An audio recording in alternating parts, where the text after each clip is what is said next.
diungkapkan. Artinya kedekatannya bukan cuma fisik, ya. Kan ada orang yang bilang, maaf, suami saya mah jarang pulang tapi duit ngalir.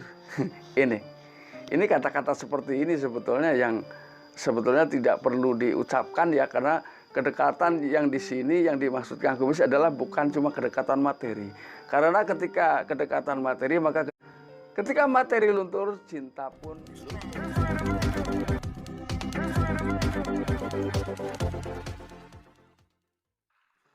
Assalamualaikum warahmatullahi wabarakatuh. Kembali lagi bersama saya Kang Kumis. Kali ini Kang Kumis kembali bersama Anda, tentunya di channel Kang Kumis, channel yang selalu membahas seputar permasalahan rumah tangga, percintaan, hingga masalah perselingkuhan. Pada kesempatan kali ini Kang Kumis ingin berbicara mengenai 8 hal selingkuh ya, yang mungkin belum diketahui pasangan, bahwa itu sebetulnya sudah menjadi bagian dari perselingkuhan di tengah kehidupan rumah tangganya.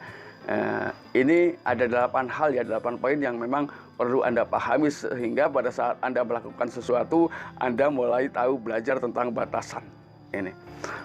Namun sebelum lanjut ke topik, nggak ada salahnya silahkan Anda subscribe, like, dan komen di channel Kang Kumis, dan dukung terus ya. Terima kasih buat sahabat semua, sahabat subscriber, dan juga sahabat-sahabat Kang Kumis semuanya yang sudah ikut mendukung channel Kang Kumis. 8 hal selingkuh yang tidak diketahui oleh siapapun. Ini tentunya dipahami atau tidak ya. 46 hingga 76% pasangan ini sebetulnya pernah melakukan perselingkuhan. Entah itu perselingkuhan kecil, entah itu disadari, entah itu main-main, atau itu sengaja. Namun ini berdasarkan penelitian adalah terjadi 46 hingga 76% ya. Orang-orang yang sudah berumah tangga, disadari atau tidak, pernah melakukan hal tersebut. Yang pertama adalah selingkuh diyakini oleh sebagian besar orang ya, yang khususnya sudah berumah tangga ini, karena berawal dari ketidaknyamanan. Nah ini, ketidaknyamanan tentunya hal ini adalah sulit diketahui apabila kita memaksakan diri ya. Walaupun pada dasarnya artinya mungkin kurang nyaman, tapi ingin menyampaikan kepada pasangan, ada rasa takut, ada rasa tidak enak, ada rasa takut tersinggung atau takut menyinggung. Ini sebetulnya tidak usah ya, tidak usah berpikir seperti itu. Karena ketika kita sudah dalam satu tali pernikahan, maka susah senang kita harus tahu sama tahu. Jadi keterbukaan di sini menjadi induk yang paling penting dalam rangka menciptakan keluarga harmonis. Ini yang pertama. Yang kedua, memang disadari atau tidak, selingkuh itu memang ada jenisnya, yaitu ada 2 jenis di sini yang paling populer, yaitu adanya selingkuh emosional dan juga selingkuh fisik ya. Selingkuh fisik memang sebuah perselingkuhan yang dikenal sangat umum ya, sangat umum dipahami oleh sebagian besar masyarakat. Lalu bagaimana dengan selingkuh yang lain, yaitu adalah selingkuh emosional yang hanya sekedar komunikasi namun memiliki antusias dan ambisi yang kuat ya. Ini juga bisa mengawali terjadinya perselingkuhan fisik sebetulnya. Lalu yang ketiga, walaupun memaafkan sebuah perselingkuhan itu adalah bukan yang mustahil, walaupun mungkin tidak semua ya, tapi itu bukan hal yang mustahil. Jadi kemungkinan pasangan saling memaafkan ya, saat sudah dua-duanya menyadari bahwa apa yang selama ini ia lakukan itu adalah sebuah kesalahan besar di dalam kehidupan rumah tangganya. Misalnya dengan melakukan perselingkuhan secara diam-diam atau tanpa sepengetahuan pasangan. Dan akhirnya salah satu di antara mereka berawal menyadari, maka bisa jadi ini adalah menjadi ujung timbulnya saling maaf-memaafkan satu sama lain. Namun ada juga sih perselingkuhan yang tidak mau memaafkan, bahkan mereka lebih baik meninggalkan itu ya. Namun disadari atau tidak semua perselingkuhan berakhir dengan perceraian. Ini tetap ada aja ya, di tengah goncangan rumah tangganya mereka mampu bertahan dan akhirnya bisa hidup jauh lebih bahagia. Itu ada yang seperti itu. Lalu yang keempat, pada dasarnya cinta tidak seharusnya membuat pasangan menjadi posesif atau paranoid. Nah ini, posesif di sini adalah yang berarti mungkin ketakutan ya, ada rasa takut terhadap pasangan.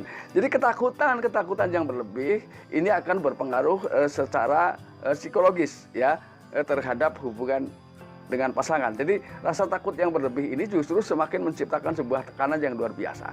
Maka dari itu kembali lagi, bicarakan setiap permasalahan yang terjadi sehingga masalah menjadi mencair. Hal-hal yang tadinya beku tidak bisa disampaikan akhirnya mencair dan bisa merubah suasana menjadi baik kembali. Ini pentingnya di sini. Yang berikutnya ini ya, yang kelima, sebetulnya perselingkuhan itu terjadi karena adanya pernyataan kedua belah pihak. yang berada di dalam satu celah yang sama, lalu bertemu di situasi dan kondisi yang mirip, ya. Jadi bahasanya memang antara si pria atau si wanita, antara si pria dan wanita ini sedang pada saat itu ya mengalami nasib yang sama. Itu juga sebetulnya mudah untuk timbulnya sebuah perselingkuhan di antara mereka berdua, karena bisa jadi mereka merasa senasib sepenanggungan ini. Nah, makanya belajar dari hal ini, ayo kita lebih bisa memahami dan memperhatikan pasangan kita, agar pasangan kita tidak sampai merasakan hal-hal yang memang sudah saya sebutkan dari tadi ya, sudah saya sebutkan tadi.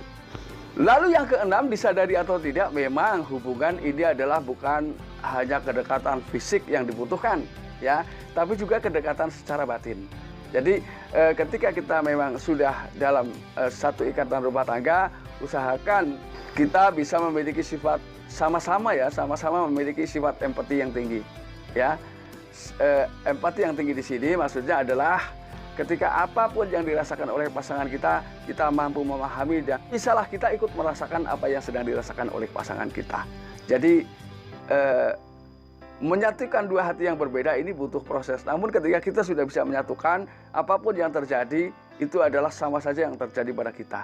Jadi ketika ibarat pasangan kita dicubit, kita ikut sakit, itu jangan jadi ibarat, ya. Tapi itu jadilah sebuah kenyataan dalam hidup Anda atau hidup kita semua, sehingga kita menjadi memiliki kedekatan yang kita harapkan. Artinya kedekatannya bukan cuma fisik, ya. Kan ada orang yang bilang, maaf, suami saya mah jarang pulang tapi duit ngalir. Ini kata-kata seperti ini sebetulnya yang sebetulnya tidak perlu diucapkan, ya, karena kedekatan yang di sini yang dimaksudkan Kumis adalah bukan cuma kedekatan materi. Karena ketika kedekatan materi, maka ketika materi luntur, cinta pun luntur. Nah, ini bahayanya. Lalu bagaimana ketika orangnya tidak pulang, duitnya tidak datang? Nah, lalu ketika itu sampai terjadi terus Anda berpikir yang tidak-tidak, lalu di mana letak kedekatan? Ini yang perlu Anda pikirkan. Lalu yang ketujuh, komunikasi yang tersendat juga tidak menutup kemungkinan menimbulkan sebuah kerenggangan dalam hubungan berumah tangga. Artinya mengurangi kedekatan, sangat mengurangi. Kemudian yang kedelapan, yang terakhir ini, selingkuh dianggap sebuah cermin kehidupan rumah tangga. Artinya ketika keluarga atau rumah tangga yang sering didera sebuah perselingkuhan, itu mencerminkan bahwa memang di dalam atau di tengah kehidupan rumah tangganya tidak ada komunikasi, tidak ada lagi kedekatan, dan mungkin masing-masing memang ingin mencari kebahagiaan sendiri-sendiri, disadari atau tidak, walaupun mereka sudah terikat dalam sebuah hubungan yang resmi. Ini ada yang seperti itu.